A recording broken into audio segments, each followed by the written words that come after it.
Onu anahtar. Bu dörtüyorsan.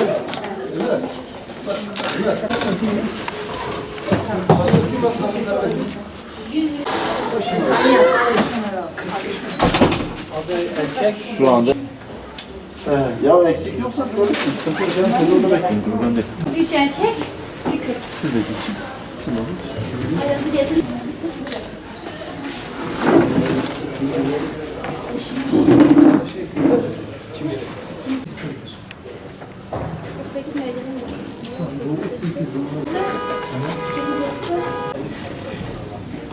Armut Kervanı olarak dediğiniz gibi geçen haftada bazı ailelere ortalama bir 30 aileye kömür dağıtımında bulunduk.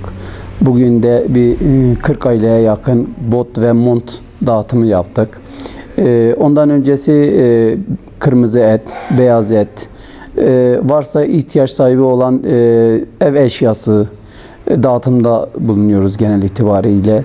Hemen hemen ortalama her ay bu rutin çalışmalarımız devam ediyor. Allah-u Teala hayır sahiplerinden razı olsun. Onların vermiş olduğu hayırları dağıtıyoruz. Biz her zaman söylüyoruz, biz fakir ve zengin arasında biz köprü görevi yapıyoruz. Buradan hayır sahiplerini şu çağrıda bulunmak istiyoruz. Gerçekten yani insanların sizin de az önce dediğiniz gibi belki giyecek ayakkabısı, belki giyecek montu yok. Belki evinde yakacak bir yakacağı yoktur. Kendilerinin biz her zaman söylüyoruz gelip bizimle beraber gezebilirler, görebilirler. İnsanların mağduriyetini kendi gözleriyle görebilirler. Mutlaka sürekli ulaşan vardır ve gidip gördüğümüzde belki yere serecek bir halısı yoktur. Ya da yiyeceği mutfağında tüpü yoktur. Yakacak bir odunu, tezeyi, kömürü yoktur. Yani gerçekten böyle mağdur insanlar çok var bizim memleketimizde. Memleketimiz soğuk bir memlekettir. Bugün yarın eksi 40'lara 35'lere kadar düşecek soğuklar.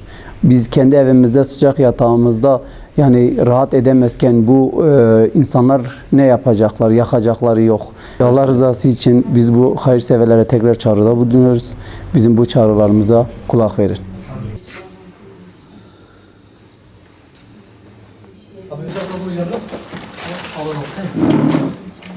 Bu meydanımız. Gel abi meydan. Abi deneyelim bakalım. Sen ayağına.